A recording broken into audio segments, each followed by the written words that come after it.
Pada chapter kali ini, Anda akan mempelajari sebuah sistematika trading yang penting. How to use multiple time frame for trading. Seringkali orang bertanya pada saya, Pak, bagaimana cara trading? Time frame berapa yang digunakan? Ini merupakan pertanyaan yang klasik, tetapi banyak sekali orang yang tidak memahami tentang time frame. Akhirnya, orang menggunakan time frame itu dengan berbagai macam kesalahan. Saya akan jabarkan dulu kesalahannya. Contoh, ada berbagai macam time frame. Kita bicara di futures market, mulai dari weekly sampai menit, ya, sampai M1. Jadi weekly, monthly, ya, kemudian daily, H4, H1, M30, M15, M5, M1. Ada orang yang menggunakan voting.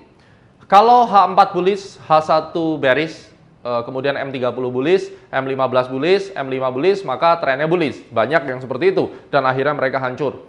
Ada juga orang yang kebingungan.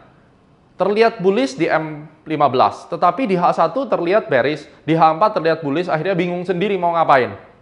Ya, ini merupakan kesalahan-kesalahan fatal yang dilakukan, kemudian mereka juga memilih-milih time frame. Apakah saya trading, kalau saya short term, saya pakai time frame M15. Kalau saya long term, saya pakai weekly. Ternyata bukan seperti itu. Mari saya berikan sebuah teori yang bisa diaplikasikan sesuai dengan nomenklatur time frame yang benar.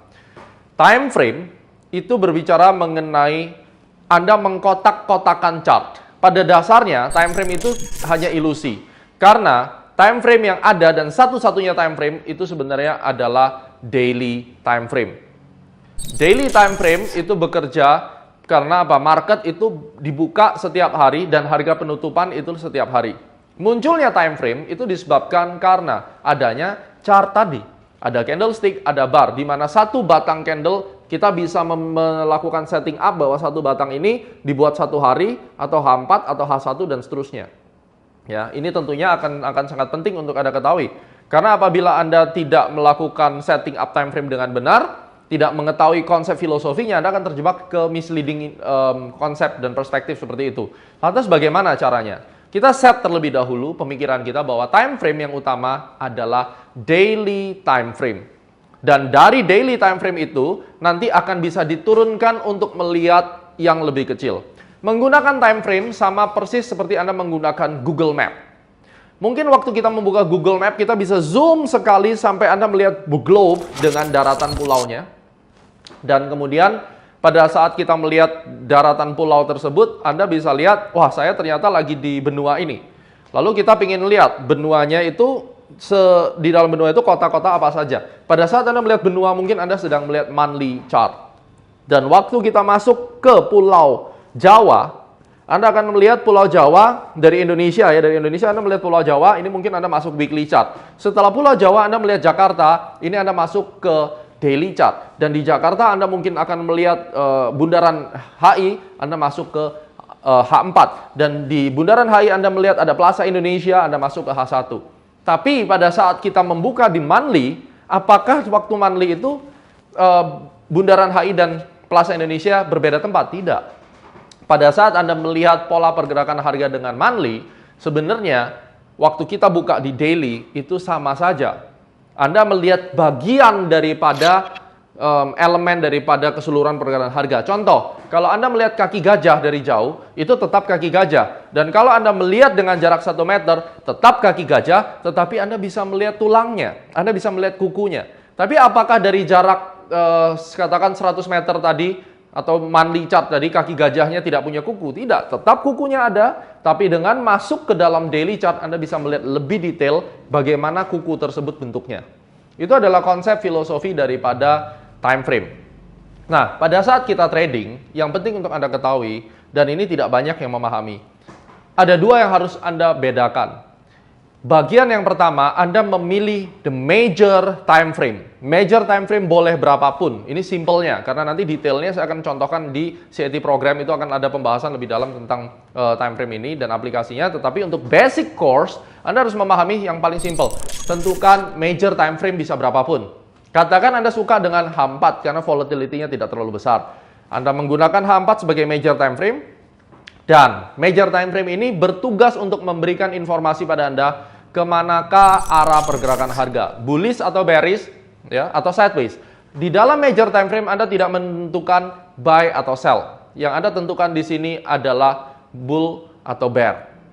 Setelah kita menentukan kepala cangkulnya seperti ini dan harganya bergerak di atas moving average dan seterusnya, maka berikutnya kita sudah tahu bahwa ini bergerak dalam kondisi bull.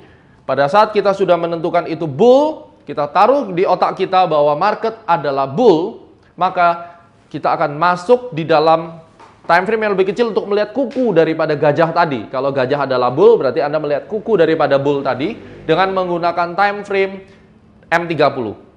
Kenapa M30? Saya biasanya menggunakan 2 derajat. Kalau H4 saya pakai M30. Kalau weekly saya turunkan ke daily karena 1 daily itu sama dengan 5 weekly. Jadi cukup nyaman untuk dilihat. Karena terlalu besar time frame juga susah, terlalu kecil time frame tidak nyaman. Nah, desain seperti apa itu sudah masuk ke advance, tapi untuk basic, just use our template. Anda menggunakan H4 untuk menentukan majornya, untuk mendapatkan jawaban bullish atau bearish atau sideways. Setelah Anda yakin bull atau bear, Anda sudah menemukan, baik kalau akan terjadi bear, maka saya akan mengambil posisi sell. Dan waktu sell kita turunkan ke time frame yang lebih kecil, katakan di M30. Dan di M30 inilah Anda menjawab pertanyaan, saya akan sell dan sell di mana. Walaupun M30-nya naik, dan Anda percaya bahwa H4-nya dalam kondisi yang bearish, maka di M30 yang naik ini Anda bukan membeli, tetapi menunggu naiknya selesai dan kemudian Anda baru melakukan sell. Sekali lagi, walaupun H4-nya kita sudah tentukan itu bearish, tetapi M30-nya sedang bullish, kita tidak boleh berkata bahwa bullish, saya buy dulu deh. Tidak, karena itu akan melawan arah tren. Anda menunggu sampai naiknya selesai, Anda menghitung pola-pola yang mungkin terjadi, atau mungkin Anda menunggu pola M atau double top terjadi di M30. Setelah itu, baru Anda tentukan sell, karena di secondary time frame atau di entry time frame, kita menentukan sell atau buy-nya. Ya, jadi cukup jelas penggunaan time frame di sini dan kita akan masuk di aplikasi untuk membahasnya.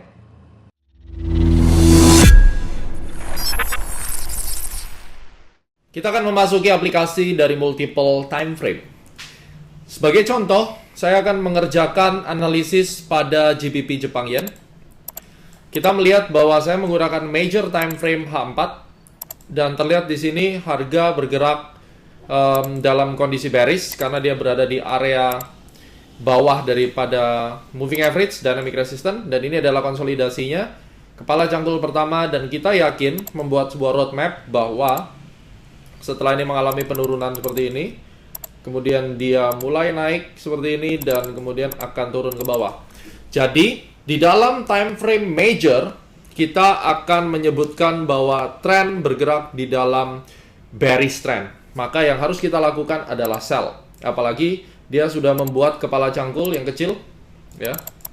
Kalau kita melihat kepala cangkul yang kecil di sini, di minornya, maka yang saya concern adalah bagaimana caranya kita bisa entry sell pada saat harga mencapai area dynamic resistance dan kemudian kita percaya bahwa setelah ini dia akan turun. Apakah dia turun menembus bawah ataukah nanti dia berhenti sampai di tengah-tengah? Yang jelas ini akan memberikan range penurunan minimal 140 pips.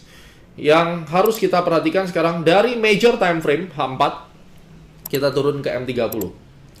Karena di M30 Anda bisa melihat lebih detail di sini, ya, seperti teori tentang Google Map tadi. Kalau di monthly saya melihat hanya bagian ini saja. Ternyata bagian ini kalau kita ke weekly yang saya area warna kuning sudah menjadi beberapa bar, ya, semakin kelihatan pulaunya. Pada saat saya buka ke daily menjadi beberapa bar, tetapi bentuknya sama, ya, bentuknya ayunannya sama.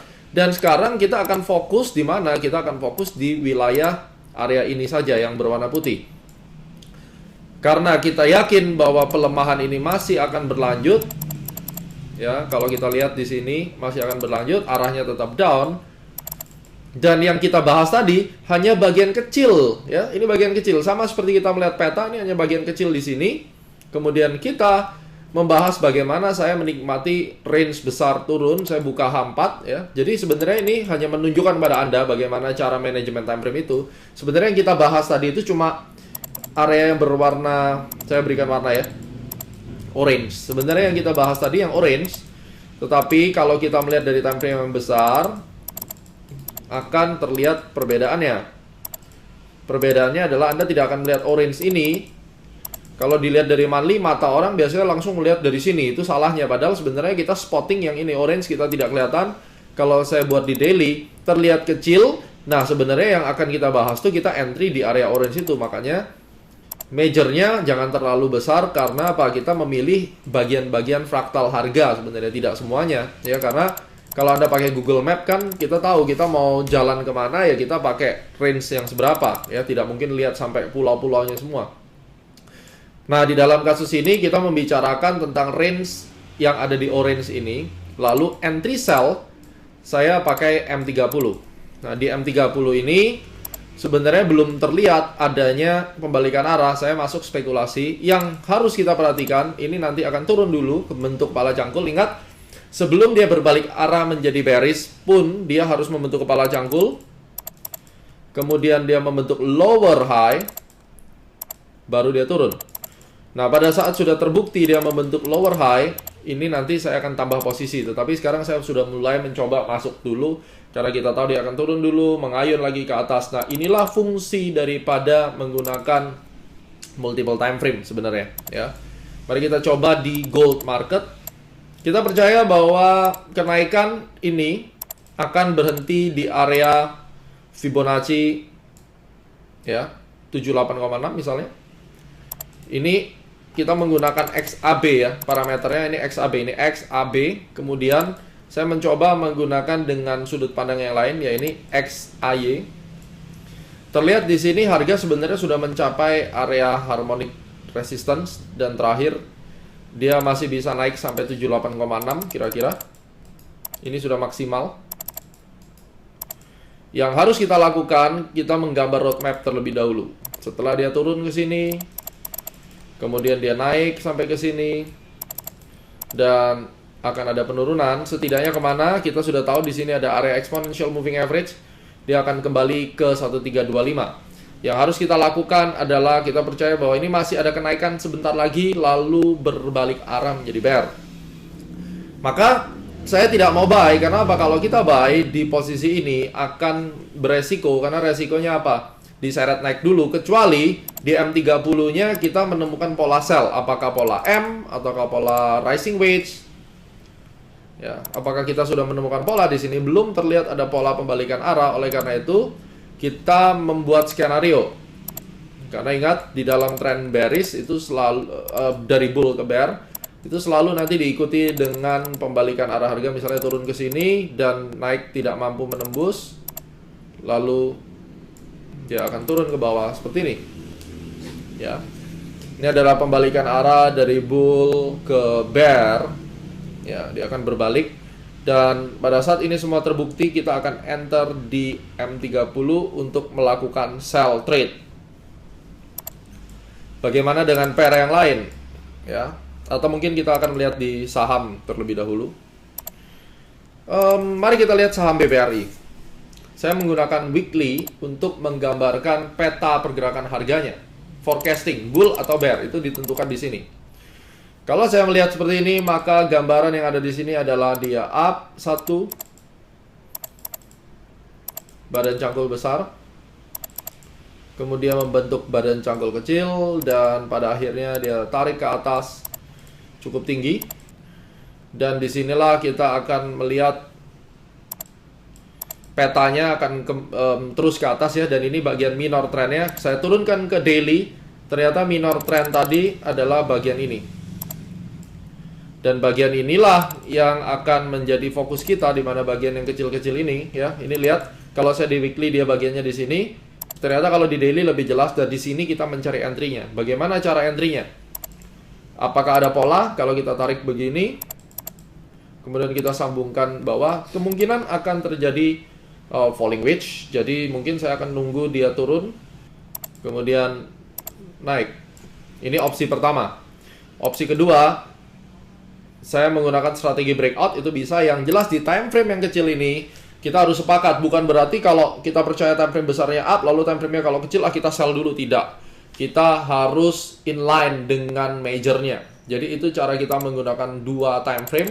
Time frame major untuk forecasting, dan time frame yang kecil itu untuk entry. Dengan begitu Anda bisa sangat objektif sekali di dalam menentukan pergerakan harga. Ya. Karena ini akan menjadi aturan main yang sangat penting sekali, dan setiap dari kita bisa trading dengan sangat objektif saat kita menggunakan dua time frame dan kita tahu fungsinya untuk apa. Ya. Pada saat ini terjadi, kita tahu dia akan turun, tetap kita melakukan zooming di M30 selama dia belum muncul pattern bearish reversal. Anda tidak boleh melakukan sell kecuali memang niatnya adalah spekulatif untuk mengambil pendek, misalnya di sini. Ya. Tetapi secara besarnya Anda harus melihat di time frame entry benar-benar terjadi either double top, ya. Ini opsi pertama, terjadinya double top, atau Anda melihat pelemahan harga mungkin sampai di sini lalu dia turun. Yang jelas ini semua akan kita bicarakan di time frame yang lebih kecil. Candlestick semuanya trigger untuk entry, ekor dan seterusnya kita bisa lihat di time frame yang lebih kecil, karena akan lebih presisi kalau Anda melihat di time frame yang lebih kecil, ya. Bagaimana dengan mata uang yang lain, misalnya di GBP, karena dia sideways. Misalnya saya menggunakan daily sekarang untuk range yang lebih besar. Dia sideways, kemudian untuk futures kita harus melihat rangkaian yang lebih kecil, ya. Jangan rangkaian yang terlalu besar. Yang sebelum-sebelumnya tidak perlu kita lihat. Kita lihat ini sekarang. Naik, kemudian dia turun, lalu kita tahu dia akan bikin kepala cangkul. Kepala cangkulnya akan kemana?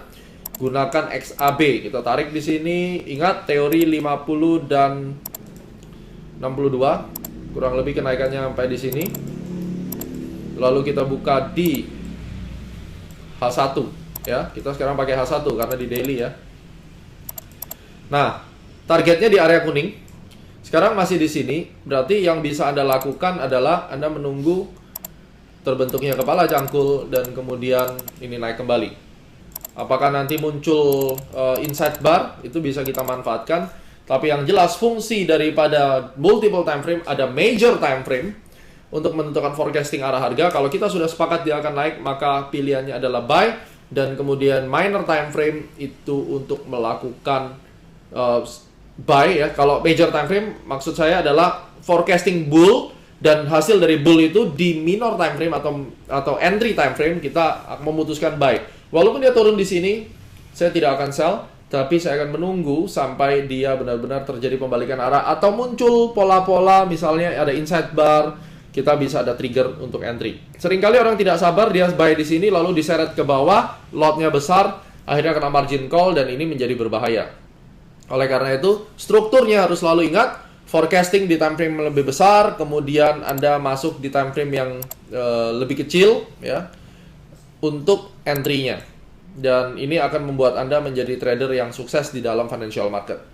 Demikianlah multiple time frame, Anda pasti akan mendapatkan benefit yang luar biasa. Sambil kita terus berlatih, nanti Anda akan tahu hasilnya bagaimana trading dengan lebih baik melalui multiple time frame.